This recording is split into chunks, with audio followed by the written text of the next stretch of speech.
He's honestly tiring me of even that.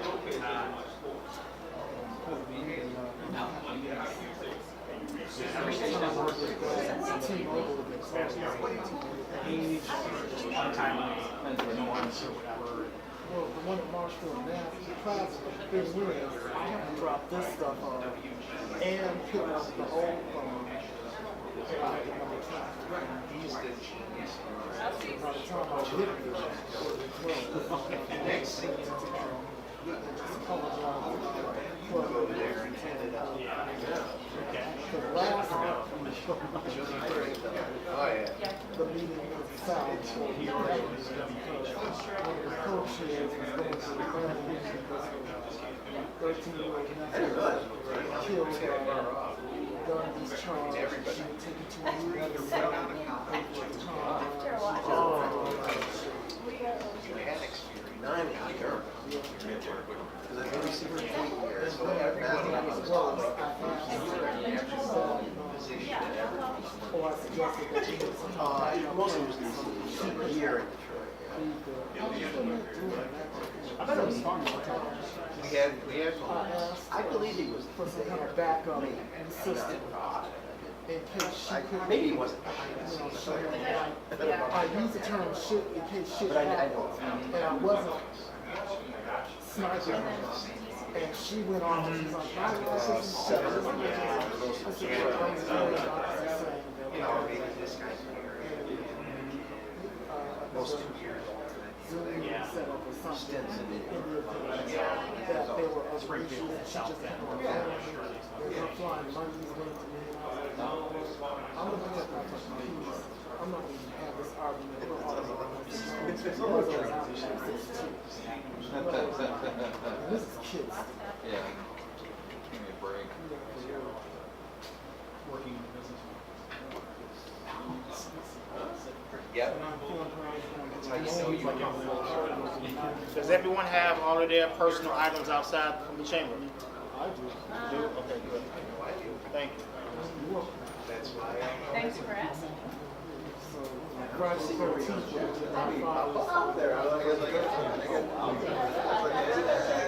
no, I see. You know, we're obviously watching. Especially after the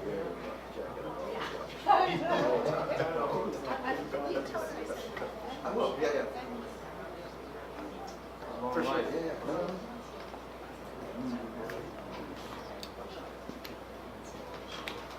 She's a budget job. Yeah, so you know. She's been here for 4 years. Thank you. What's up, man? Have we met? What's going on? I think so. Darius. Nice Yeah, to meet you. yeah. What's going on? Everything good? Yeah, no, I get you running around chasing this guy. Yeah, yeah.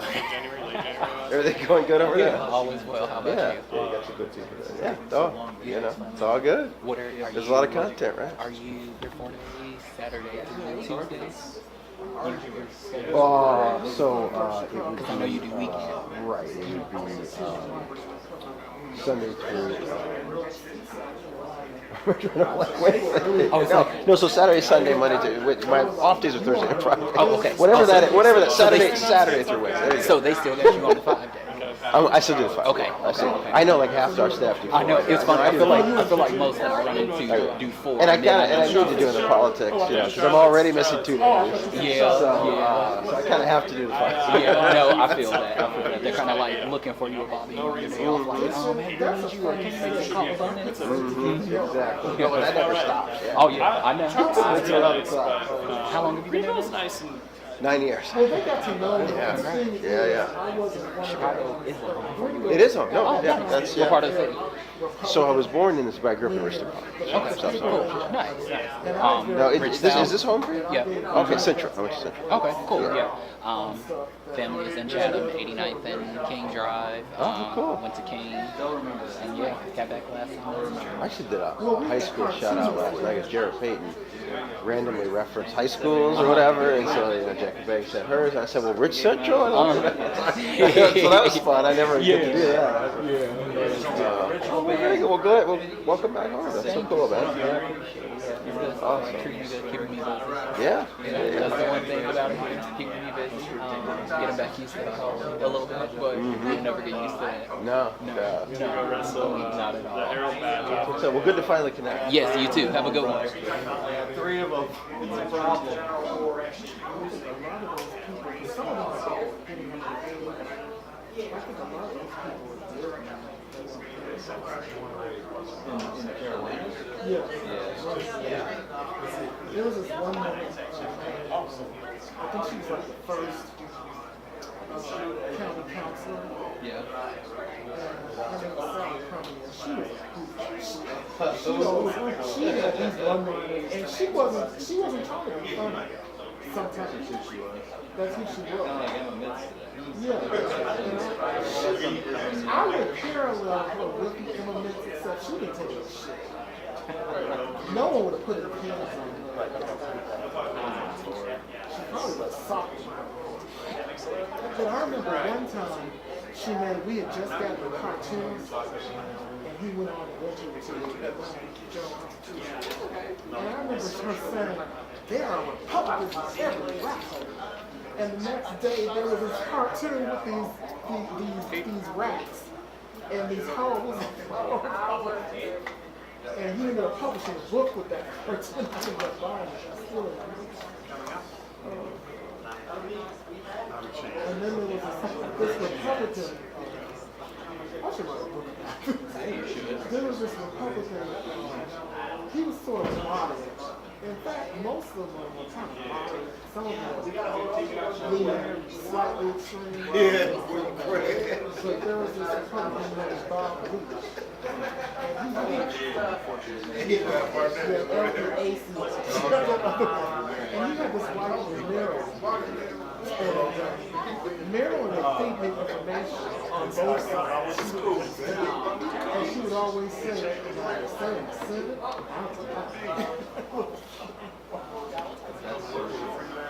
Best source. And then he would say he was born as a Christian. I remember Miss Crummy saying, "Oh, he's really didn't get saved." At the age of 13, she was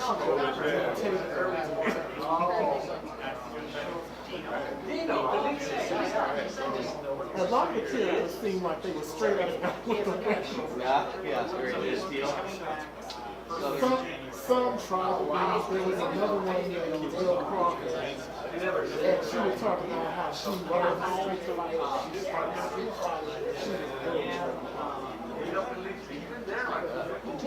Crummy was saying, instead of concentrating on street fight, we need to concentrate on putting on that makeup on. She would put this makeup on for the television. I hate to say it, and I didn't say anything, I was just kind of pretend like I wasn't looking at all this makeup and rouge and stuff. But you missed, it was hilarious. Both of you all missed a hilarious bit on public comment, where this guy said, so you heard the thing about him saying, yeah, you spent $30,000 on He brought his own root. and he said, yeah, I got some rouge and some. No, yeah, when he was talking, it was like, wow, we're going to talk for it. And that's the picture I hate the most that I'm going to lose with this newsletter. Yeah. That they can't reimburse it. Because if I have to send it in to Motorola, they're going to wipe the whole thing. Oh, yeah. That's true. Got a lot of old phones. Photos off Sunday. Sometime soon. And I had just started oh, that's mine. Yours? Yeah, keep it. I guess I did do something. Thank you. Oh no, that's somebody else. Oh, I'm sorry. Sorry, mine's is red.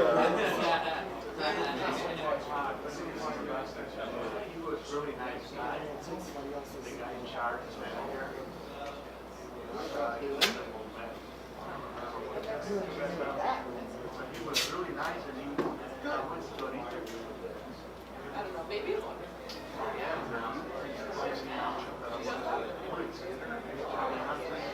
No. Or Spiros.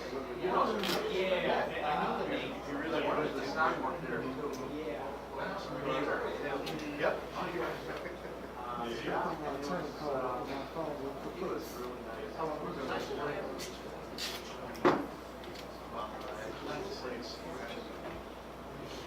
No, I think he would know. You wouldn't know, right? He was coming. He was coming. You wouldn't know. What do you mean? You know everything. You're running around. So it's a good thing my attorney called on the phone. He's around. You work for the city? Right? Oh, man. Want somebody to text you? Right? Want somebody to text you? Oh, Net's here. So I did. Do you know what? I was telling Well, she died. No, Bad so part I was think I my just didn't sister. and take on. Yeah, exactly. And Trying to you fix know the how problem, it fix is. it so I can be back. Thank you. Thank you. But I got the better of this. Wait, now. Fine. So I preserved our family. Yes. Thank you so much. Mic checking the mic. Mic 1, mic 2, mic 3, mic 4. Ready on the left, ready on the right, ready on the firing line. Good?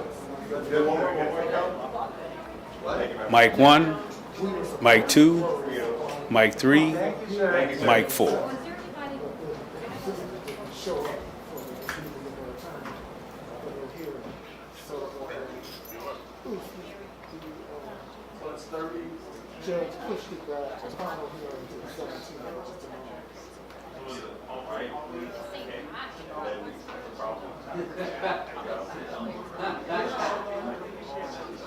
So while he's in court, I'll be at T-Mobile trying to get my T-Mobile transfer.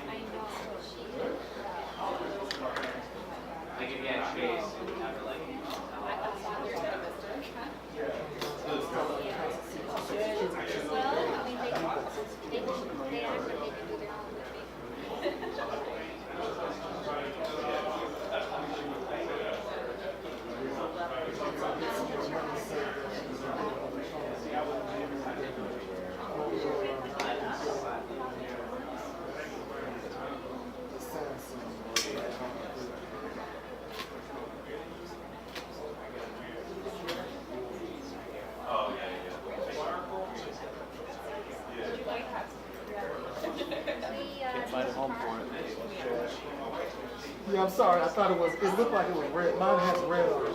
That's okay. Well, I have no loss of file.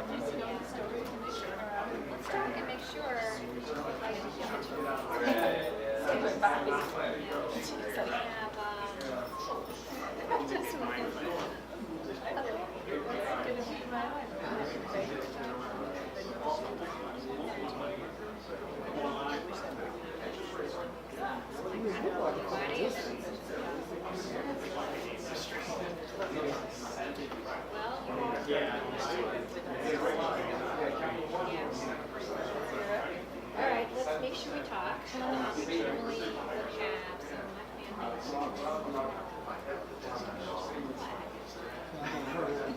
that. That phone started.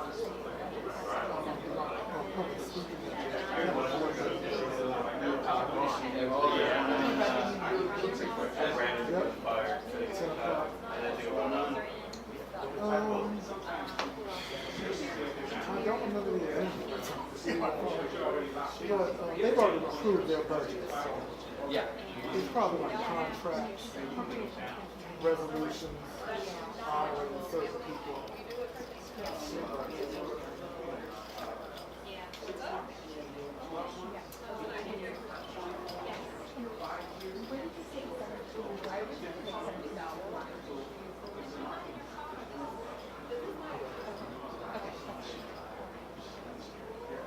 Yeah, no, that's fine.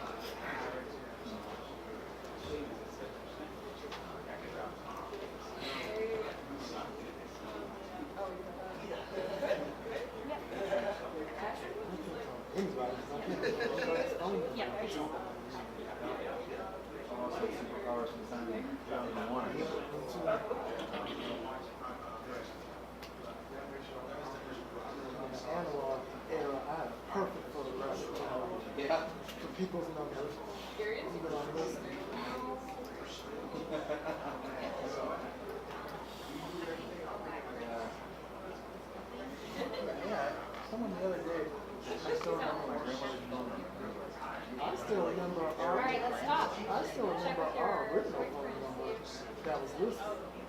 before we changed it.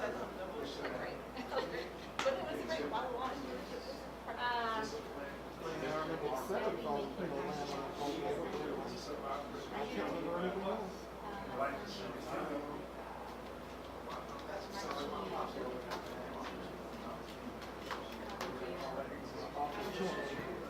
Sisters, my phone number, all I can remember is 202.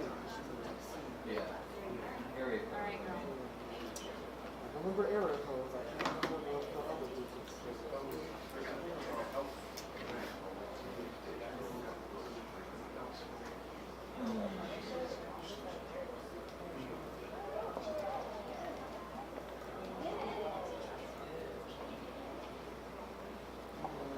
Suspicion by the time he's done with the presser. T-Mobile will be closed. Hey, Stefan. I want to track. Video track.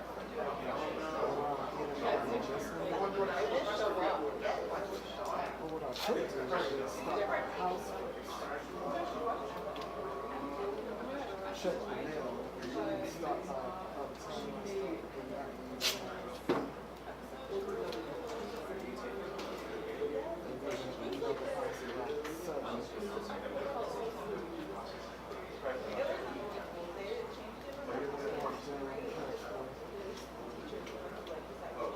I like that.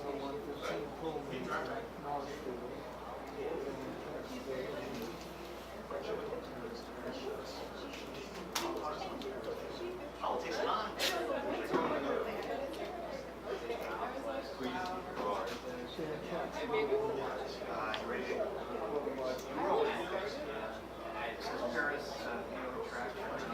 Or I could walk.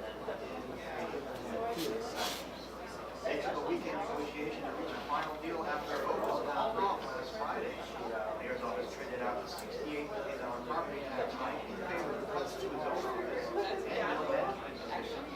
The revisions didn't win the favor of three opponents who criticized. Not really. It could be considered a long way by the push. Maybe not a long way by both. It took a weekend negotiation to reach a final deal after a vote was called off last Friday. The mayor's office traded out a $68 million property tax hike in favor of cuts to his own office and middle management positions. But the revisions didn't win the favor of Really? three opponents. Sure. Criticized the provisions to give No, I think it'd be closer. For once they said 45, it's going to be the. Maybe 45 minutes, 40. That's quick. That works for me. I mean, I need That fits my schedule. Get me home so I can see the Vikings beat the hell out of the Bears. Are you ready for the fight? I'm not rooting for them, no. I'm just realistic. I'm pragmatic. I should be in politics. Should root for the Bills, man. Go Bills. Come on, man. Go Bills, baby. This is it. This is it. This is the year, man. I walked down on Catch 119 to the house. Oh, Then coming back, I'll just walk to the sidewalk from the park and then take the thing up to This is a my fun season track, right? and I'm right there I said this was I'll be fun. right there at T-Mobile. This one, you know, for those of us who have been on so long, you've got to admit it was different. The Bears called it just say, yeah, he said, we're not having one like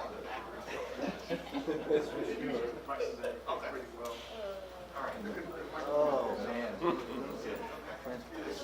Process of transparency. Can't even see it. So what's the ETA? It's translation. So, two different answers.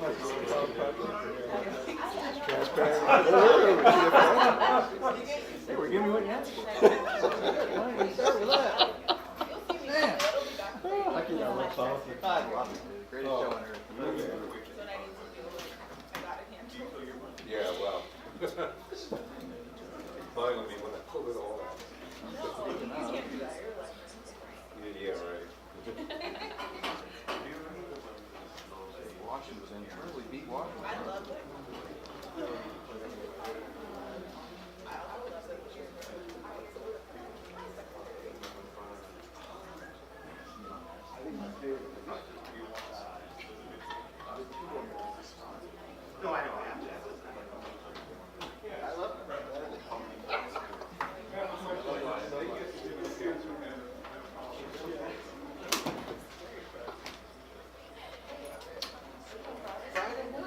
you know, some application I will.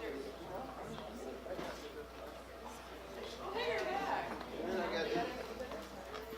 Oh, Jewel, yeah. No,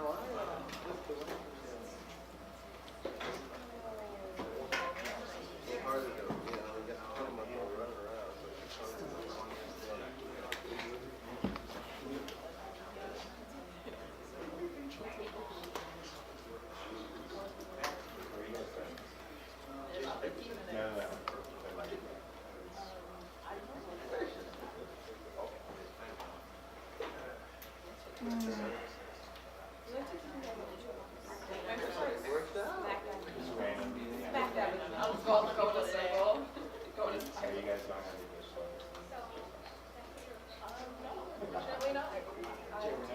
It looks like these. How you doing, Mariah? Spiffy. Look, Randy got my video. Sorry, I was so candid. I was pretty loopy too. Yeah, I was like, I don't know, is this live? It was fun. You're gonna document the story. What's that? You're gonna document the mental health. That's right. So I That's like right. that. I'm glad I got I it. talked my way onto the floor with a balloon drop. That's all I wanted. You should have your comeback ready this time.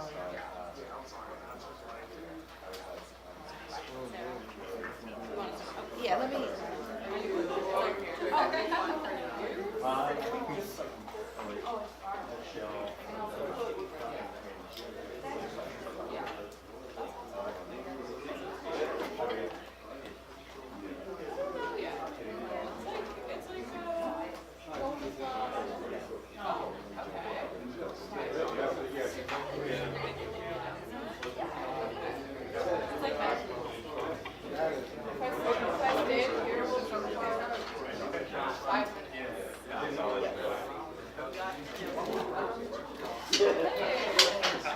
You're still there. You're still there.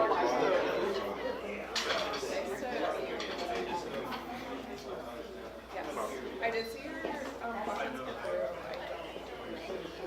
The Aaron will be done very soon. Sorry, I didn't respond because I wasn't sure yet. Full pressure up as fast as they did the last one.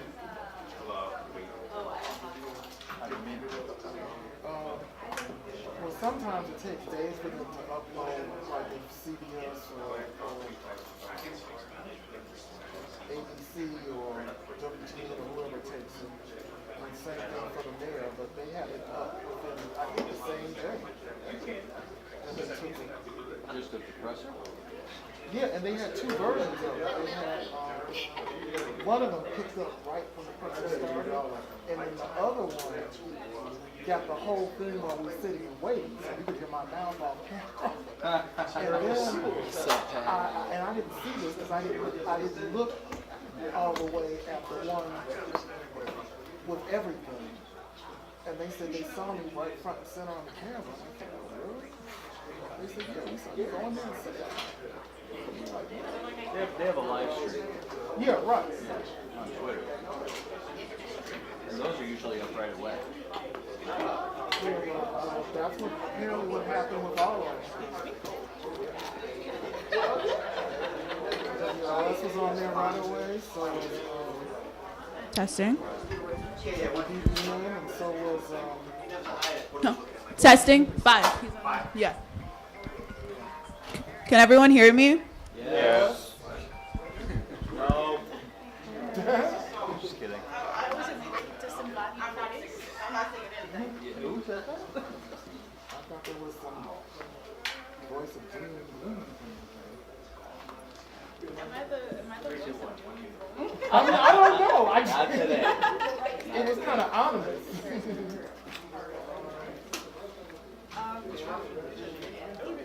So how many more minutes till CP time? Creative color people, sorry. It's a black thing. No, we run on that time too. Don't worry.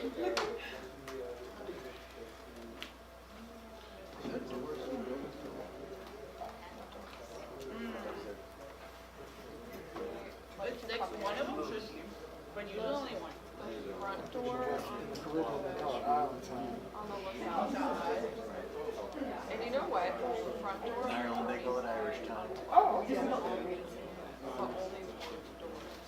the next one is next one.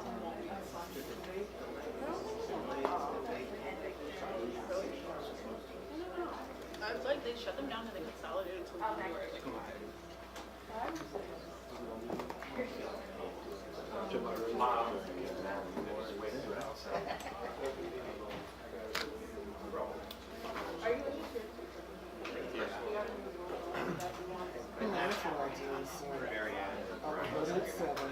I just heard 2 minutes. What? You promise? I can't make She any promises she heard. I do.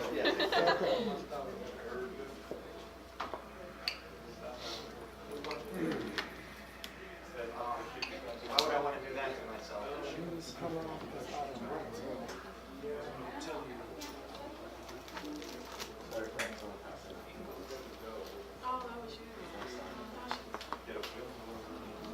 It was like, Right up the stairs. Shrimp and cheese kettle. Sure. Are they at home? and I was like, is this your? Beth already went home. Pat, Beth left. She's at home. What's that? They're at home. They don't need this for 6. Okay, cool. Oh, Darius, did you morning shift? How did it go? How did it go? Careful, this mic's hot. Huh? How did it go? It was great. I was with Jackie. Oh, okay. I was expecting. Oh, that's good. I usually, like, if I did a full week, I'd be. Yeah. No, I like Jumpstart. Okay. You didn't mind getting up at whatever time you had to get up? Yeah, it was fine. Okay. All right. Good for you. Right? You make yourself Hi, friends. How are you? So Mary's in here. Between the breakfast bars, the milk bars, so I have steak I have with my granola bars, but I don't want to use my spring. And you barely try them out. Yeah, it's like Ronnie, you know what you need to do, right? I usually have everything in my backpack and I just realized they forgot to put it in. Yeah, I'm like prepared. They don't have any like everything is closed, like all the snack shops are closed. The problem is, like, 5 minutes that you're not there. No, I understand. Everything's gonna happen. Yeah. And then you also see, yeah, I mean, that's kind of like whatever, but I was pretty perfect. My luck, they would start from right, exactly. So that's the fear.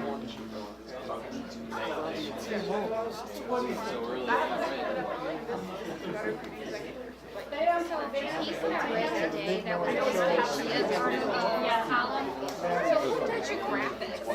Oh, which story was this you did I today? think this was about. Are you time of day? Thank you. Oh, that one. We'll be time of night, but not cheers. Today.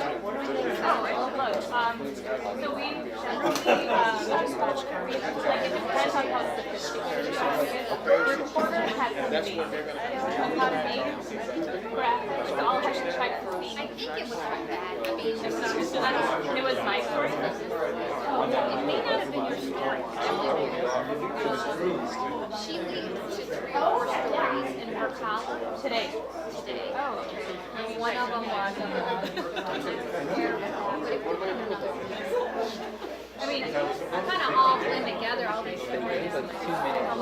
American leading. Damn, no, get Christy news. The bottom of the first section.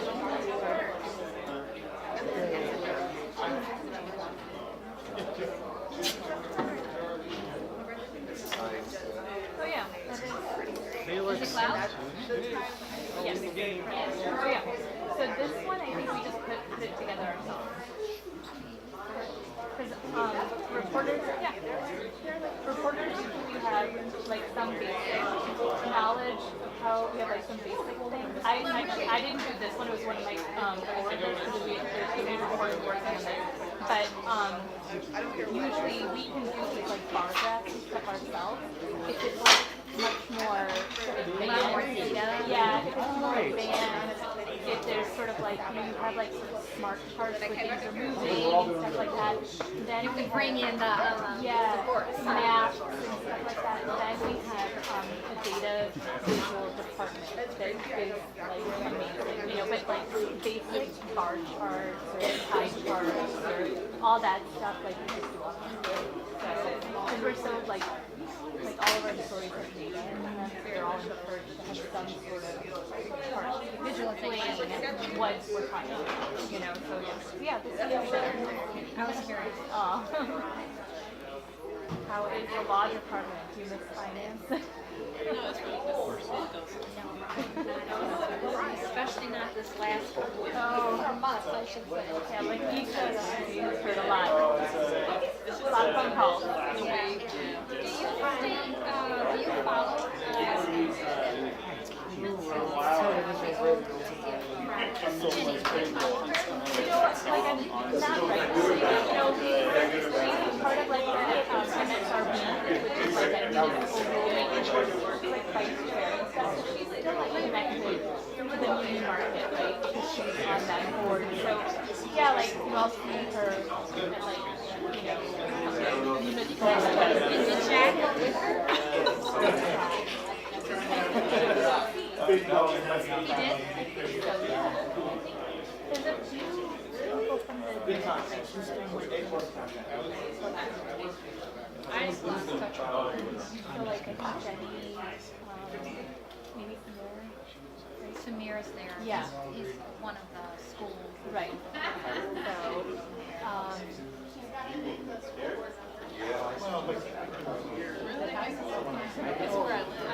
You're like the one person who uses AD was sitting next to us.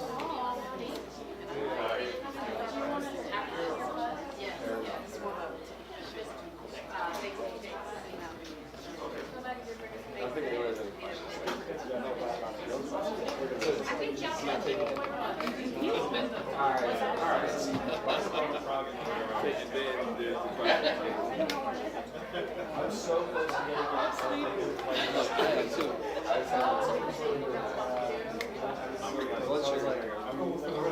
that was me. At least it was Gatorade, not Coca-Cola.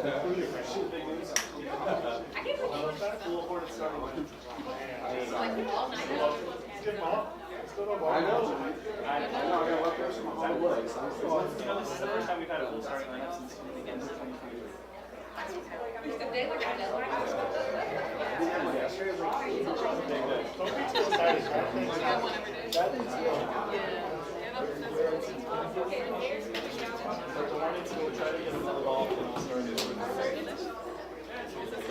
Felix.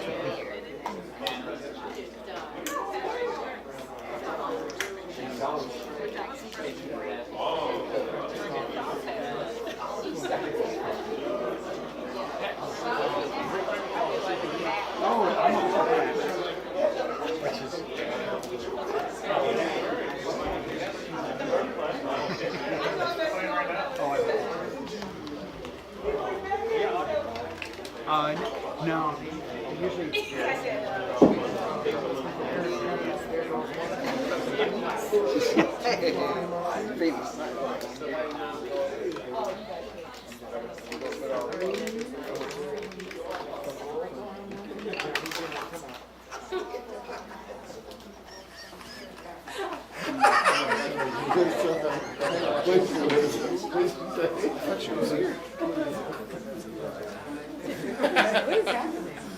First of all, why y'all acting like y'all passed that budget by yourselves? All right. Hey, good evening, everyone. Thank you all for being patient and hanging around this evening. I do want to acknowledge three of our alders that are here today, Irvin, Burnett, and Hall. Thank you, all three of you, for you all's leadership. And of course, we have some operational leaders here. Our Chief Operations Officer, John Robertson, Budget Director, Annette Guzman, our Chief Financial Officer, Joe Jarowski, our Comptroller, City Comptroller, Chase Rushwinkle, Corporation Counsel, Mayor Richardson Laurie, and all of you for being here this evening. And I thank all of you all for your leadership. I'm thrilled that our city collaborated to pass the 2025 budget wherein we uphold our commitment to serve the people of Chicago. With this budget, we put yet another down payment towards a better, stronger, and safer future for the working people and families who call this city their home. Because of the true collaboration and hard work and vision, we passed a budget that does not cut services, does not cut jobs, does not raise property taxes, and sustains key investments in youth employment, mental health, community safety, and affordable housing.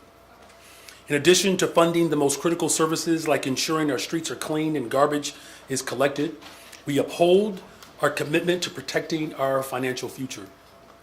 This budget protects workers and retirees by fully funding our pension obligations, including the supplemental payment.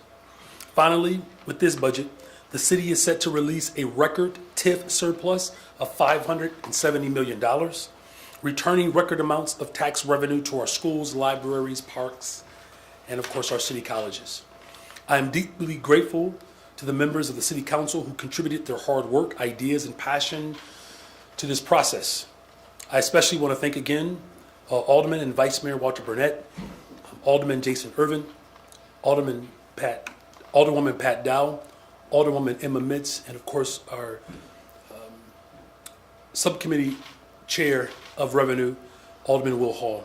While the budget process may have been different from the past, it included truly unprecedented levels of collaboration and input from the City Council. My administration is proud to have created one of the most transparent and expansive budget engagement processes in the history of this city. We did this to ensure that community voices would be reflected in this budget. I am continually grateful to the residents and stakeholders who have made their voices heard throughout this entire process. And finally, in the coming year, we will continue to fight for a progressive revenue source that secures our city's bright future for the long term. I'm proud that today we stand as an example of what's possible when we come together to deliver real results for the people of Chicago. I am greatly looking forward, of course, to the investments and the progress that we will continue to make in 2025. And with that, I will take your questions. Thank you for taking the questions. Of course. My question was related to the type of progressive revenue that you're going to be asking for at the state level or potentially beyond that. And then I have a follow-up.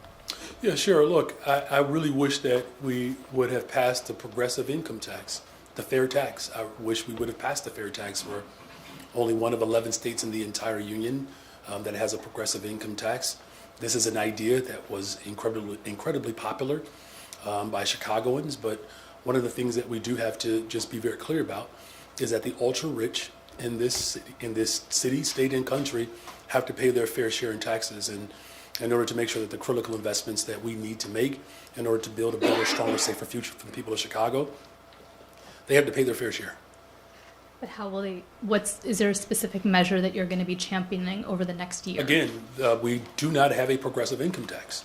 There are a number of ideas that are out there that would challenge the ultra-rich to pay their fair share, plethora of ideas. And so all of those ideas will be on the table, and we'll continue to organize to ensure that the rich pay their fair share in this state.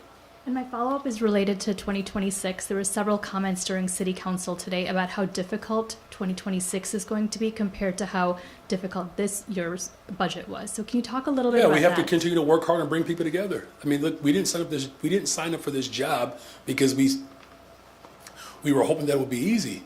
It's going to take all of us, and I'm committed to that. My entire administration is committed to that. We have alders who are committed to that. This has been one of the most expansive budgetary processes in the history of Chicago. Just over the weekend, 48 alders who decided to show up were briefed in advance. I promised that I would work hard this weekend. So even as a good labor person myself, I'm still working on weekends and even Sundays. I'm so sorry to my wife and my kids. I promise you, in about 2 more weeks, Daddy's going to be completely available. And when I say Daddy, that's what my children call me. I don't want y'all to get too excited. Hello, Mayor. Good evening. Good evening. Talk to me about what relationships amongst the aldermen would look like next year. I think a lot of them really talked about a lack of trust and just talked about hoping to get to that point next year so you all can really try to address that 2026 budget when the time comes. But where do you think things need to begin when it comes to relationship building or just trying to make things a little bit better amongst those 50? Yeah, look, my phone is available, my door is open, and I can't wait to continue to work together to go to Springfield to challenge that the ultra-rich pay their fair share in taxes. For a very long time in this city, in this state, the balance of powers have yielded to the interests of corporations and the ultra-rich in this state. You know, you heard from Chairman Irvin today. You know, there are some folks who want to go backwards to a time in which we were closing schools, closing mental health clinics, shutting public housing, you know, and so we're going to continue to move forward. And my number has not changed. Everybody still has it, and I'm open to all ideas. And God bless my Aunt Betty, because she sends me text messages all the time about ideas. But I'm listening, Aunt Betty, to everybody else in this city for that matter too. Thank you. Good evening, Mr. Mayor. There was a lot of talk today about the property tax increase and the fact that it came from 300 million down to zero. And a lot of the alders were saying that it's essentially kicking the can down the road, that we might have been in a much more severe problem or much more severe situation next year. Can you kind of speak to that and about starting the process maybe a little bit earlier? Because that was mentioned quite a bit as well today. Well, we started the process early last year. We had multiple community meetings. I believe we had 5 community meetings where people all over the city of Chicago were able to weigh in on this budget. Again, this is about making sure that labor, community, working people have access to this process. And we have had constant conversations with city council members around this entire process. Here's the thing. Last year, we predicted a budget deficit of $500 million. I did that when I was running for office. There were alders who were here who didn't project that, and they had all of the information in front of them. And then, while projecting, before I became mayor, the $500 million, this time last year, we told people what this year's budget deficit would be. It's not a surprise. It hasn't snuck up on anyone. But it also has a lot to do with just the failures of past administrations. Now, here's what we've done. There are structural changes that we have made to this budget. There's revenue. We are paying our pension obligation, which is going to save the taxpayers $3 billion over the course of $3 billion over the next 5 years. So these are the responsible structural shifts that we've made in order to create that much more confidence in this economy. Now, again, you know, the alders have an opportunity to work with me, work with the community, to go hand in hand to get more progressive revenue out of Springfield. And listen, we're going to need that because we already know that the looming administration that is coming, the Trump administration, has already made it very clear their disdain towards working people. So we're going to have to lock arms, and we're ready to do that. But just to kind of, you know, reemphasize something there, I think a lot of Chicagoans who are going to watch the news tonight are kind of hearing no property tax increase, and they see that as a significant win. And it is. It's great to not have property tax hikes. That's wonderful. But are they going to be hit harder next year, potentially? If we don't go together, and I'm committed to going together to Springfield to fight for progressive revenue, we're not going to be able to continue to make the type of investments that we've made thus far. Now, listen, even with the challenges that we've had, the largest investment for youth employment in the history of Chicago, building more affordable homes, getting at the root causes of violence in this city by making critical investments to ensure that community safety continues to strengthen, the largest historic TIF surplus in the history of Chicago. So clearly we're prepared and willing to put our money where our mouth is. But it's going to take all of us to go to Springfield and fight collectively. And our team has been working with the governor's team on a regular basis to come up with ideas and proposals. This is not a single person show. I do know that sometimes there's this urge to, you know, to behave in a way that's isolating or in silos, but that's not our approach. We're going to go collectively, collaboratively to ensure that the ultra rich in this state pay their fair share. Hi, Mayor. Hi. So you went from a $300 million property tax ask to zero. So why should residents believe you in the future when you say you need something big, whether that be a tax hike or something else, that you really do need it? Well, look, we had $1 billion budget deficit. We closed that gap by $700 million with over $460 million in efficiencies and savings. We told people the truth. Look, it didn't change the fact that we lost $160 million. Remember, we lost $160 million when the PPRT, the personal property replacement tax, that particular measure was able to expire. We lost $100 million when the interests of corporations fought back against raising the real estate transfer tax to bring Chicago home. And again, the fair tax that we ultimately was defeated because the ultra-rich spend hundreds of millions of dollars to do that. Here's the thing that the people of Chicago know. They know that I'm going to invest in people. The largest investment for youth employment in the history of Chicago, building more affordable homes, making sure that we are continuing our efforts to see our city become safer. In every single major category, violent crime has gone down. So that's what we can continue to count on. I promised that I would deliver TIP surplus to city colleges, to parks, libraries, to our schools. Do you know how frustrating it is as a parent when you got to log on at 9 o'clock in the morning to try to get a park program for the summer? And then by 9:01, it's over, it's closed? We're working to change that.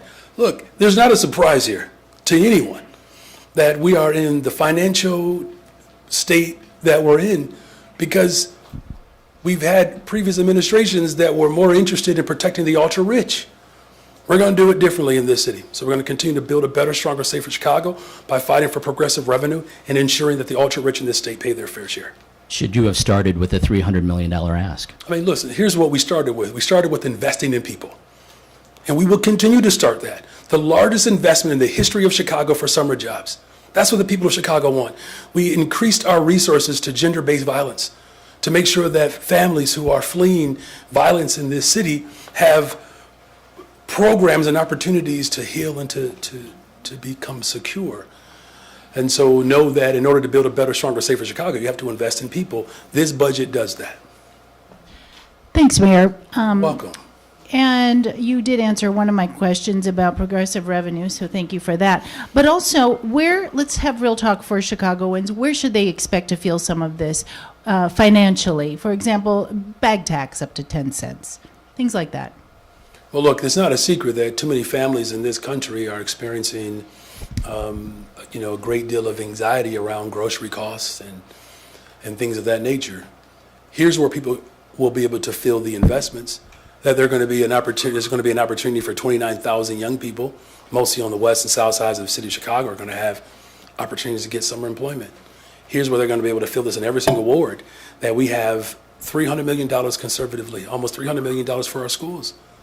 They're going to feel that investment. That's in every single neighborhood. Every single neighborhood, every single ward has a school. Same thing with parks. They're going to see and feel and experience those investments. We're already seeing a return on those investments. Homicides are down. Shootings are down, vehicular hijackings are down, robberies are down. For the last couple of years now, there's a lot of work to be done, but the people of Chicago will continue to feel those investments because that's how we build a better, stronger, safer Chicago. We've got to do that together. Thank you very much. Well, look, here's the thing. There are workers in this city that didn't get laid off. So guess what? They're going to fill it in their pockets because they're going to have a check. There's no cuts to services. There's no layoffs. There's no furloughs. Services for garbage, for snow removal, for lights, those services are still being made available, even though that there are some individuals that wanted to cut those services. We didn't do that. We protect working people in this city. But here's a big thing that's important, though. The ultra-rich in this state have to pay their fair share in taxes. So the people of Chicago, we can all go together to ensure that we have real investments across the state for our public schools, for our libraries, good paying jobs, building more affordable homes. Do you know by the end of this year, we have built almost 3,600 affordable homes? 3,600. We're going to keep doing that. We're going to do that together. Mayor Johnson, about 4 weeks ago, you stood in that spot. You said that you were surrounded by the greatest financial brains in the country. Yet it took 4 tries to pass the budget. During those weeks that went by, people came to City Hall, real Chicagoans. They yelled at you from the galleries. They said they didn't trust you with 50 cents, that they didn't want you spending all of their money on migrants, on violent teenagers.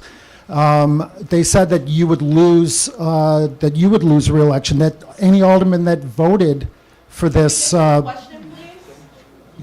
absolutely.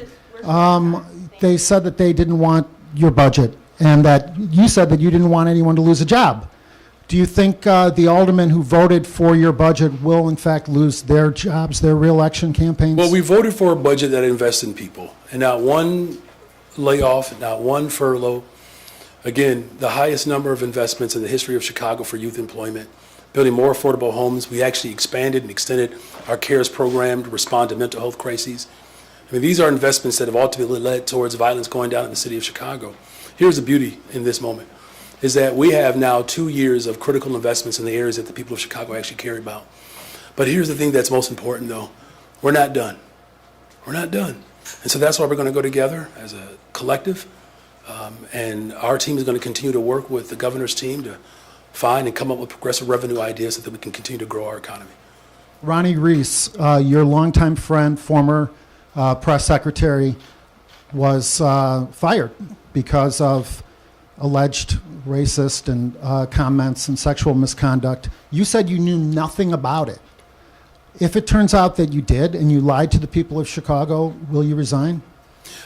So we don't discuss personnel issues, and as I said, I'm committed to making sure that we have an environment here at the City Hall that protects and keeps people safe, and a healthy work environment that ensures that every single voice is heard. Thank you for your follow-up. Please pass the mic. So according to the municipal code of the Illinois compiled statutes, a Chicago vice mayor is a mayor in waiting and not a co-administrator like a U.S. vice president.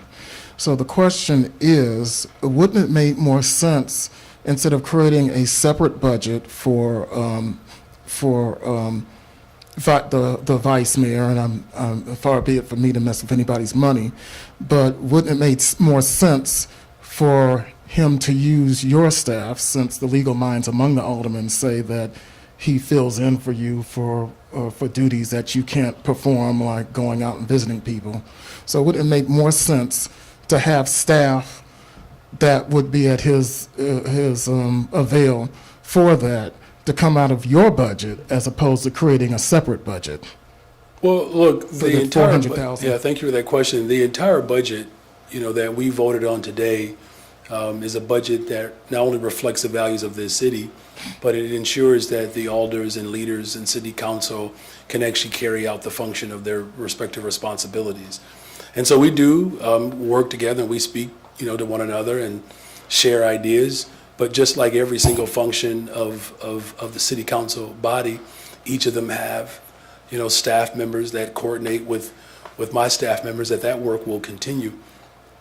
So in follow-up, in case stuff happens under the circumstances listed in that statute, would that $400 carry over in the event that the vice mayor would become an interim mayor or a permanent mayor? Mark, why are you trying to get rid of me, man? I'm not trying to get rid of you. I'm just saying, hypothetically, if stuff happens, you got to have a contingency plan. So that's why he has staff, to help support the vision for the better, stronger, safer Chicago. Let me just say this about Vice Mayor Walter Burnett. Here's a person who has led the charge to make sure that returning residents are fully supported. His consciousness around public housing and affordable housing. We're already looking at space in his ward to grow our community college footprint so that individuals who want to go into the trades can actually participate in the over $20 billion of new investments that are coming through here. So listen, I know that people are paying a special close attention to how we deliver services, but just be very clear that the investments that we are making across this city, on the west and south sides of the city of Chicago, unprecedented. Helped us with the $1.25 billion investment for housing and small businesses, the largest investment in the history of Chicago. We're going to build more affordable housing units. We're going to continue to grow our economy. And so that's what our commitment is. And all of our chairs and leaders in city council play a part in that. And I'm grateful to have, strong, conscientious leadership like Vice Mayor Alderman Walter Burnett, who is not the mayor in waiting, by the way. He is just the vice mayor, okay? Unless you plan on running in 4 years. You don't plan on running in 4 years. All right, thank you. Your Honor. Yes. Congratulations on a successful budget vote. Thank you very much. In your closing remarks today, you mentioned that the next step is having the wealthy in the state pay their fair share. This is the next step in progressive financing. Yeah. You also mentioned that the governor supported the fair tax. Did. That Significantly. Initiative. Yes. Thank you, Governor Pritzker. And that you're working with his staff now on other progressive revenue solutions. Is a fair tax revamp something that is one of the discussions that you're having? Well, I mean, we're having a number of conversations. I'm not going to get into specifics around, what those conversations entail, but I will say that they are happening. Fair. And I'm saying, what I'll say is this, is that I do support a fair tax. I do support that we have, the Bring Chicago Home measure, which would have increased incrementally 3% of the people of this city. So 97% of Chicagoans would have received a tax break. Only 3% would have had to pay a little bit more. $100 million of revenue we could have been able to have for this particular budget. Again, the personal property replacement tax, we're going to work to make sure that there's an opportunity to extend that and recoup those resources as well. So there are a host of elements there that our team is digging in on, and I feel really good about the effort that is happening, and we're going to continue to collaborate with the governor as well as the General Assembly. A lot of bankrolled misinformation in both those campaigns. But my follow-up is in regards to Washington, which is, it doesn't look like they'll pass a continuing resolution tonight or even release one. Do you have any advice for would-be budgeteers in D.C.? They should call my vice mayor. He can tell you how to get it done. Well, look, as we know that the incoming administration has given a lot of animus towards public accommodations. I know it's unfortunate, but it's a very solipsistic approach towards governance. It's that type of egocentric behavior is not something that is good for the country. The disdain towards public accommodations, particularly education, housing, his inability to recognize that there are environmental concerns that we have to address. These are the investments that we are making at the city level. Look, I'm still hopeful, right, that we can come together as a nation, utilize the power that we have to ensure that working people in the city of Chicago and across the country can have the type of investments that are needed in order to have, real vibrancy within our communities. Thank you. Mayor, thanks for doing this before a very consequential Bears game. Of course, I'm facetious. There's been some concern about the $40 million reamortization of the loan, and I'm just wondering if you or someone on your team could just address the concerns that might put the city in a worse long-term fiscal position. Jill? Thank you for the question, Jill Jaworski, CFO. There's been a lot of confusion around this. We sold refunding bonds 11 days ago that generated a very significant amount of savings for the city. Because of the amount of savings that were available to us, we considered paying down one of our letters of credit by about $40 million. That $40 million repayment was not in the budget that was proposed. We have subsequently decided we're just going to realize the savings in lower debt service this year, but we are not backtracking on a payment that we were going to make or anything like that. We considered using surplus savings to pay it down. We've decided not to. There's no other, I don't want to over-describe it, but much of the information that's been out there is inaccurate, and we're trying to make it clear we didn't have that scheduled, so we're not backing away from anything that we plan to do. So that's just, it's savings from refinancing that $40 million? That's right. That's right. There was a lot of attention paid to the refunding transaction that was authorized probably 2 months ago from City Council. There was a lot of allegations around that we were creating slush funds and various things like that. We did a refinancing for savings. We generated a significant amount of savings, which went into fiscal 24 and into fiscal 25. We considered using some of that to essentially accelerate our debt. We've chosen not to accelerate any of our debt at this point with that savings. Instead, we're just realizing that with lower debt service costs in fiscal 25. Good evening, Mayor. Thank you for taking our questions. You're welcome, of course. Given how controversial your initial pitch to break your campaign promise on not raising property taxes ended up being, are you back to 2023 mode where, it's a red line for you? Or are you open to pitching another property tax hike if it comes to it? Progressive revenue is what we need. That's what we need. You know, the ultra-rich in this state have to pay their fair share in taxes. There's tremendous agreement around that. And so we're going to continue to work with those, everyone, city council. That's really what we have to do together. Labor has to work with this. City council has to work with us. The General Assembly has to work with us. We all have to work together, really, to ensure that our schools across the state of Illinois are fully funded. You know, property taxes in and of themselves is one of the few levers at the local level that we can administer. 70% of our potential revenue ideas require state approval. That's what our focus is going to be on. So in the next year, if it comes that the city does not get more progressive revenue, would raising property taxes be on the table again? How about we just focus on what we want? Let's focus on what we want. I want you all to stay positive, okay? Because the people of Chicago and the state of Illinois really require that. Look, I know it's easy to go back and forth about this tax versus this tax. People have sold the people of Chicago out for too long, and they have kowtowed to the interests of the ultra-rich. You know, Ken Griffin spent more money to defeat the tax than he would have had to pay. It's asinine. You know, so our budget finance team, we're going to continue to work with the governor, work with the Senate president, we're going to work with the Speaker of the House. At City Council, there's commitment for progressive revenue.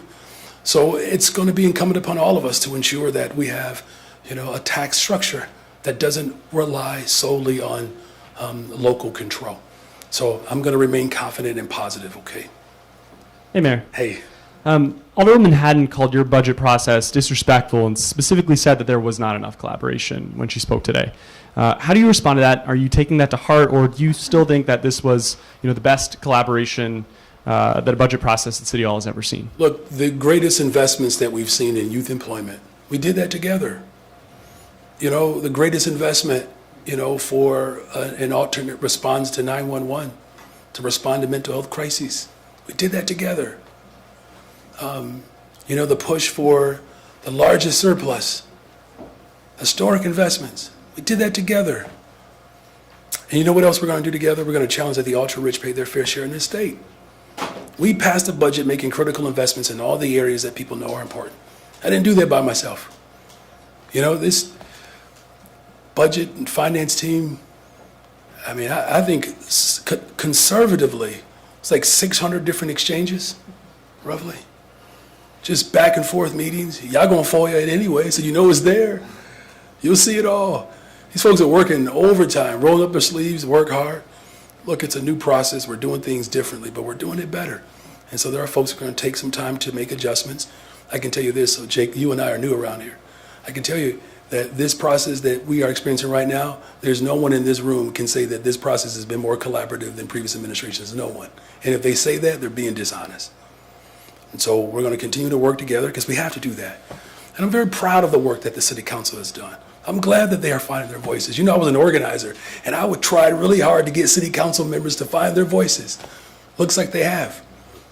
And I get to do it from the inside with them. So it looks like my organizing has worked and paid off.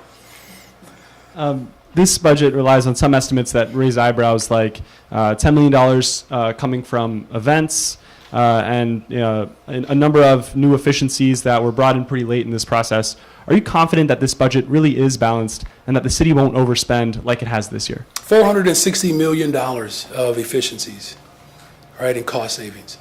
Now remember, we saved the taxpayers in this year's budget. Was it over $200 million? We did that. Renegotiating contracts that we inherited, saved the taxpayer dollars. But, you know, look, the expiration of the PPRT, it was a problem, right? But that's something that we can fix together. Like, there's an opportunity for us to do that. You know, so here's what I'm confident in. That in our ability to bring people together, to work together, to make sure that the ultra-rich in this state pay their fair share in taxes. We got to do that. Hi, Mayor. Hey. I imagine that the Wall Street ratings agencies watched today's proceedings and are perhaps even watching now. What would you say to them as they weigh whether to downgrade the city's credit, which would, of course, cost the city a great deal of money? Look, we've had 2 credit score upgrades since I've been in office, right? We do know that, you know, the sins of previous administrations, you know, left billions of dollars of debt and left out of here with junk status. We don't want to go back to that, right? We're working to make sure that there are structural shifts within our budget, which 70% of this budget responds to the structural, component, which I think is responsible. I'll just say this, it's important too, and Jill and that and Jason and I talk about this quite a bit, about labor peace, showing some stability there. So, I'm, part of this budget makes some projections for our fire department and EMT. I'm, going to continue to make sure that our folks remain at the table to make sure that our first responders are fully supported. In fact, I'm going to, call Pat today and let him know that we're committed to, finding a solution to ensure that those investments reach the workers of this city. So between the structural commitment that we have paying into our pension debt, having labor peace, a diverse economy while also making investments that, I feel good about, how we're moving forward. Now, I think ultimately one of the things I think they're going to watch is what else we do to ensure that you have a progressive revenue formation that balances our budget with more equity. I think that's important, right? So that we don't have these reliances, on more these incremental shifts that we make. So, we're going to continue to show up for the people of Chicago to make the critical investments and then work together to go to Springfield together to fight for progressive revenue. There was a proposal from some alder people led by Jesse Fuentes that said, hey, let's take $170 million from the Chicago Police Department budget, which is earmarked for vacant positions, and let's use that to sort of bridge the gap this year. Ultimately, that didn't happen, because there was the sense that that money was needed to fill overtime and settlement costs that are not budgeted in this budget. Is that an appropriate way to budget for the Chicago Police Department, and does that help obscure the cost of police overtime and police misconduct? Well, this budget certainly positions us to respond to reforming our overtime system, but I'll let Annette expound on that. Thank you, Annette Guzman, Budget Director. I wouldn't state that the way you characterize it is correct. We make a forecast of how much of the CPD budget is actually going to get used during the year based on hiring trends, attrition trends, and so forth. And I think if you just look at the value of positions and you add them up, you're actually forgetting and missing the part of the budget where we call turnover. Our turnover approximates how long those positions are actually going to stay vacant, which means that we've actually lowered the CPD budget already. And so I don't think it's accurate to say that the budget doesn't properly account for settlements and judgments or police overtime.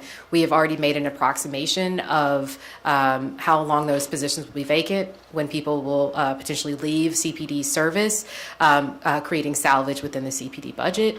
And those things are interrelated. And so we have a balanced budget, and we have balanced CPD's budget as well. So how much is CPD going to spend on overtime in 2025? Because in the first 6 months of 2024, it spent $130 million out of a $100 million overtime budget. I think, CPD was this year very much involved in a very, very big event that happened in the city of Chicago in 2024, which was the DNC. What you don't see in the overtime is the reimbursement that the city receives for overtime for special events and other events that happen in the city of Chicago. And I'm actually glad you raised that, because it was something that I think it was Jake that asked about whether or not the cost recovery initiatives and contract savings initiatives are real initiatives. They are.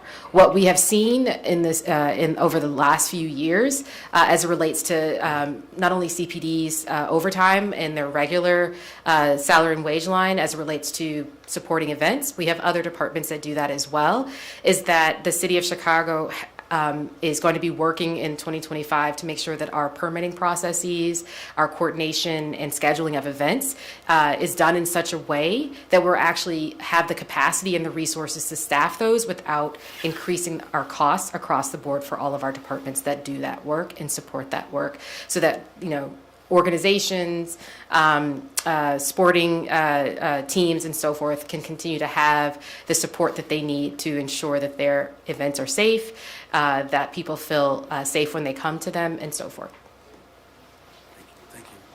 Thank you very much. Good evening, Mayor. Good evening. I have a question for the CFO. Okay. I just want to follow up on the line of credit, and I might have misheard this, but if that wasn't included in the budget as proposed, how could it be counted as a savings, the $40 million? The savings came from the bond refinancing. Can you expound on that as if I'm a third grader?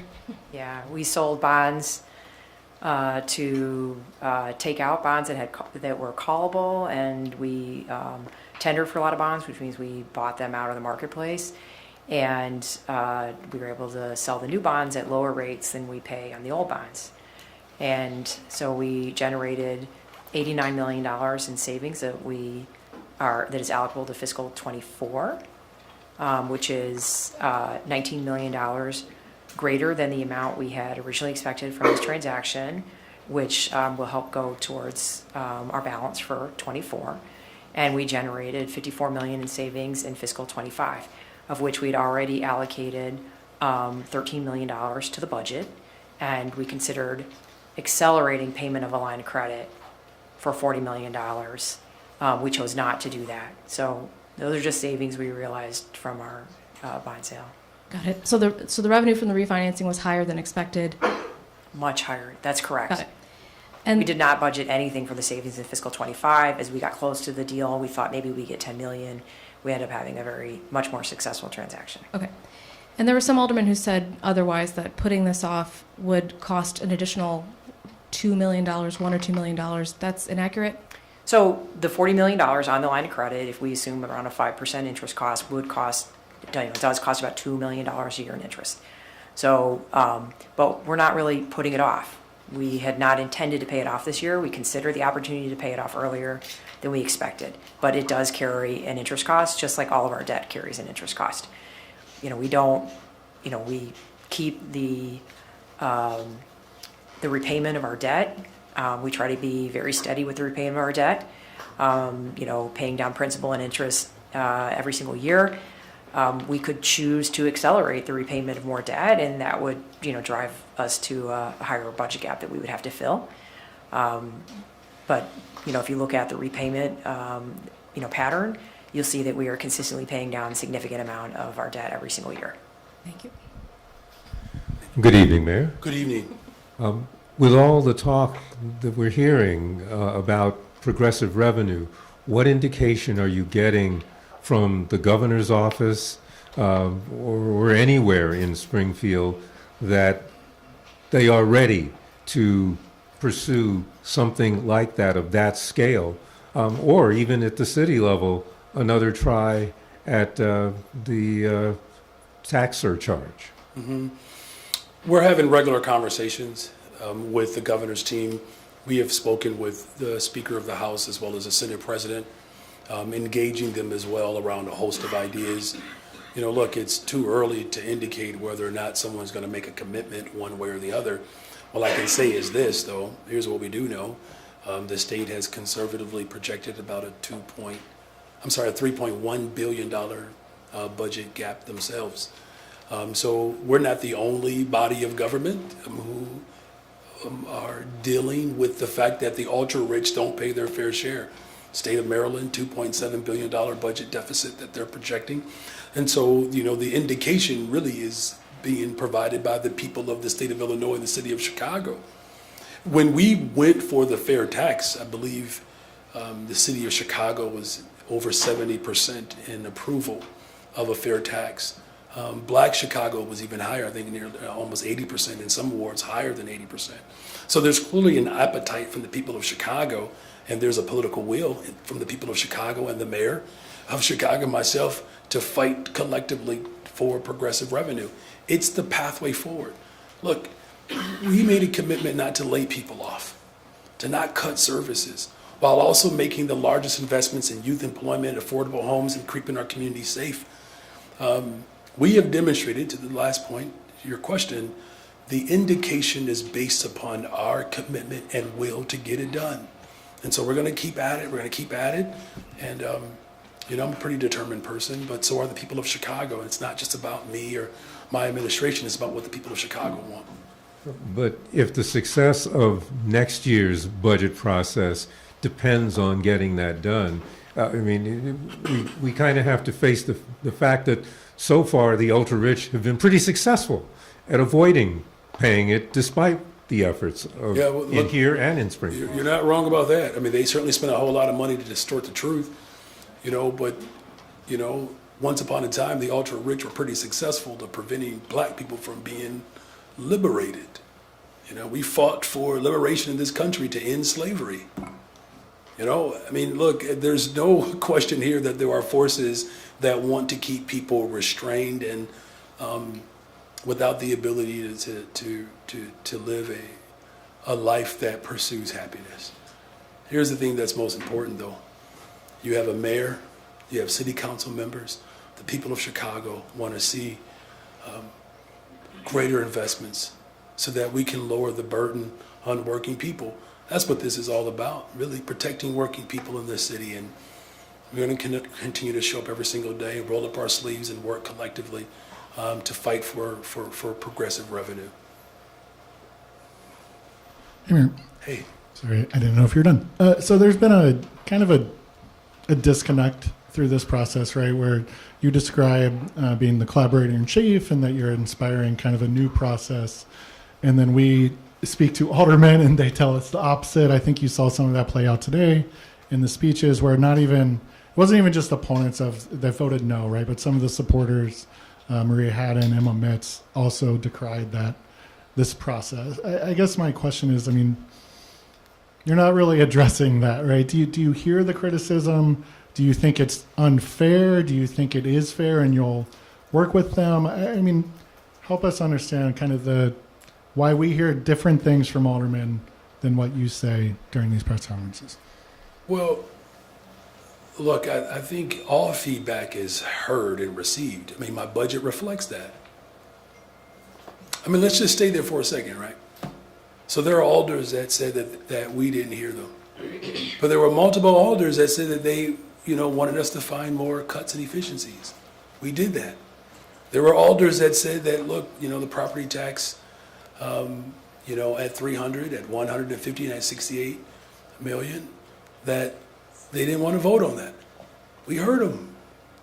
They wanted us to make some adjustments to some of the investments that, we were making, and we made those adjustments.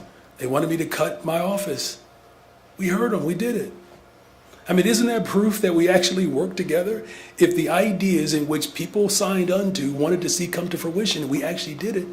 Isn't that proof positive? Now, can we do things better? Of course we can, and we will.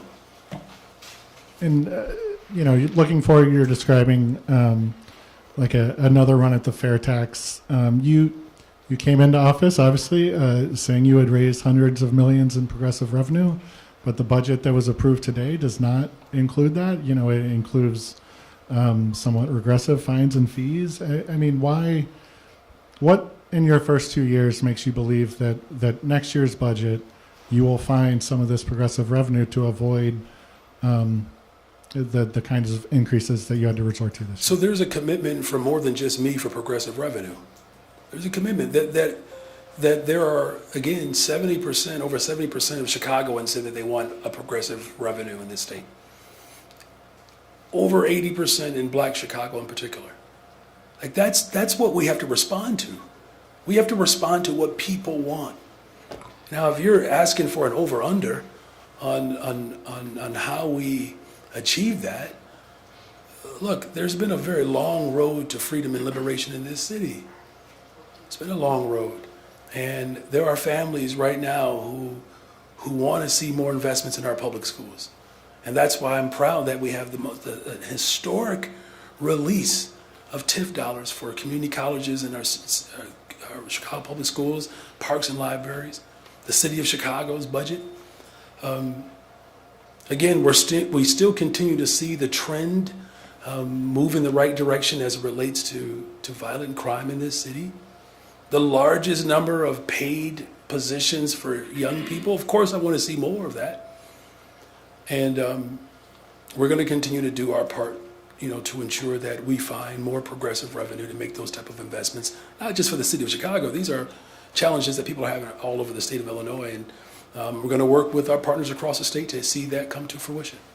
Yes, ma'am. Good evening, Mayor. Good evening. The Tri reported that a business pact called One Future Illinois sent text messages to Chicagoans telling them tell all the people to vote no on Friday's budget. Do you anticipate future action from this group? And what is your message to special interest groups who are attempting to influence members of City Council? This has come up earlier in our conversation about the interest of a handful of people who have had unfettered access to the fifth floor, and now they're showing a great deal of animus against working people. My message to, these same forces that we're okay with closing schools, they were okay with shutting and closing public housing, they were okay with shutting mental health clinics, right? They were okay with not having real structural changes to our budget so that we can meet those pension obligations. That's who these small group of people are. And my message is really to the people of Chicago, because the small group of people who are committed to these austere budgets that have continuously created gross disinvestment over the course of decades, I don't know if there's anything else we can say to them. But here's what I can say to the people of Chicago. You have a mayor and members of the city council, people within the labor movement, who believe in working families in this city. And we're prepared and ready to stand shoulder to shoulder, to lock arms, to ensure that we don't have to guess whether or not our neighborhood schools are going to be fully funded, that we don't have to guess whether or not we can afford groceries. That's what's at stake right here. And so I'm calling on all members of City Council. My phone is available. I have not changed my number. My number is still the same. Anyone and everyone can call me and text me at any moment. And our team is going to respond and show up for the people of this city to ensure that we make sure that the ultra-rich pay their fair share in taxes. We cannot give up just because someone says no. We cannot give up just because they send out text messages blasting the interests of working people. You have a fighter in me. I didn't get here as a politician. I got to this seat as an organizer, as a part of the working movement in this city. So, hey y'all, let's knuckle up, buckle up. The fight is real. Hey, Mayor, how are you today? Based upon that last comment, I promise. Probably should have asked me that question before. I'm fine. Okay. What insights did you gain from this process, and how do you plan to handle similar situations moving forward? Yeah, what lessons did we learn here is that it's possible to bring people together even when we fuss at each other. It's possible. Now, look, I'm just going to say this, and I don't mean to sound hubris, but you all have seen how other mayors get down. I don't turn red in the face. I don't get out there cussing. I'm not storming, threatening people. The lesson that I learned here, that you can walk in your principles and values even when people disagree, and you don't have to be nasty about it. You don't have to be nasty about it. But here's what we also learned, that people of this body of government said that investing in domestic violence, to respond to domestic violence, that was important. Here's what this budget also said, that it was important to hire up to 29,000 young people, the largest amount in the history of Chicago. People are committed to making sure that we have safer communities, right? And so the big lesson here is that when we come together, even when it's frustrating and even when it's new, that we can get through a process that speaks to the values of the people of Chicago. So my confidence is just as high. My faith is strong. And now we're ready to go to the next level here and work together to get the ultra-rich in this state to pay their fair share of taxes. Hi, Mayor. Hi. When you pitched your budget, you called a property tax increase the difficult but responsible thing to do. Is it responsible for the council to skip a property tax increase for the third year in a row, at least at the rate of inflation? Well, look, it's the local government has limited options as it relates to revenue. And that is a challenge, it is a challenge. Here's what we know is irresponsible. Selling off the parking meters. shutting down public housing, closing schools and health clinics. You know what else is irresponsible is when you have a handful of ultra-rich that would rather protect their pockets than ensure that the working people of this city have some in their pocket so that they can afford groceries and rent. The responsible thing to do moving forward is to find progressive revenue so that we can meet our obligations and make those critical investments that the people of Chicago deserve. And are you concerned that the taxes and fees that you guys came up with to replace that property tax increase actually, shifts that burden to lower income Chicagoans as opposed to a property tax increase, which is, at least in theory, more of a graduated tax than, a tax on plastic bags or streaming services? Yeah, so look, the property tax as is, we still have a property tax, we still have to pay them. You're right that the people who have, value, greater value, share a greater responsibility. That's why we were pushing for Bring Chicago Home. It would have actually caused a 97% reduction. 97% of the people of Chicago would have experienced a reduction. So look, the ideas for progressive revenue are available to us.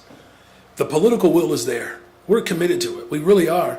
And so that's why I'm grateful that our team is working on a regular basis with the governor's team of working to find progressive revenue ideas so that the people of the city of Chicago and the state, working people, know that they are loved for and cared for.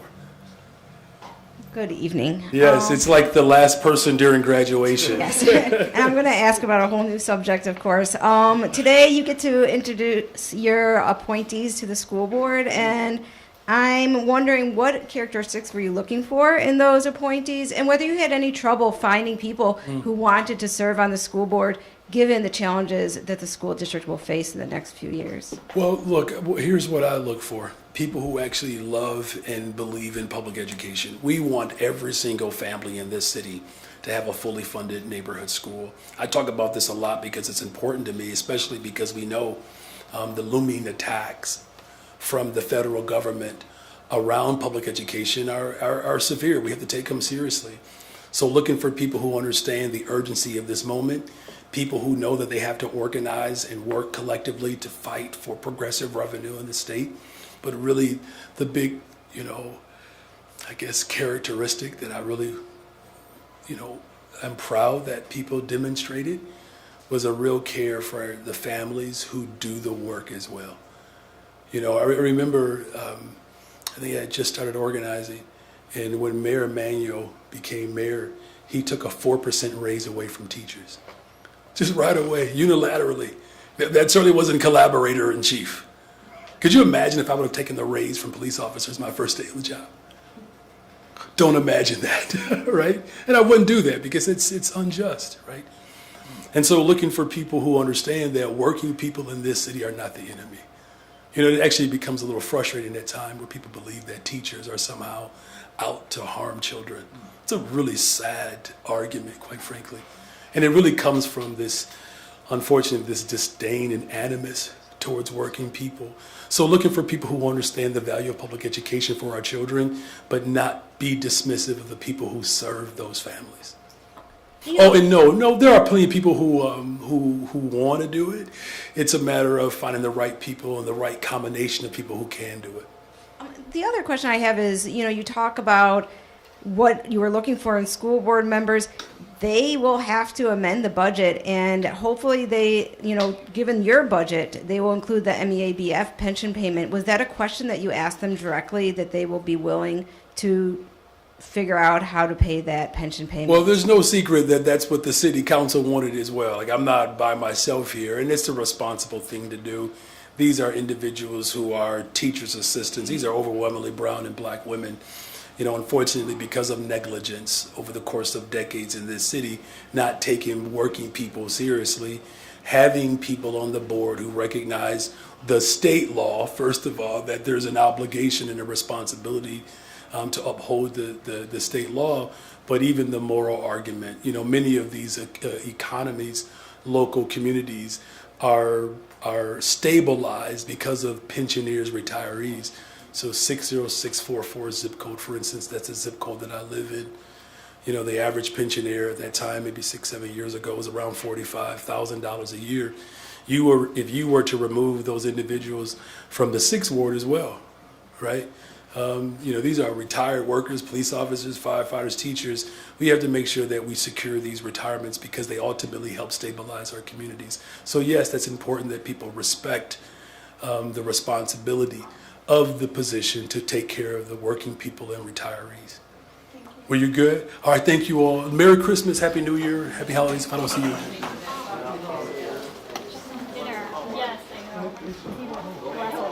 Well, I would have been late for the meeting anyway because Right, exactly.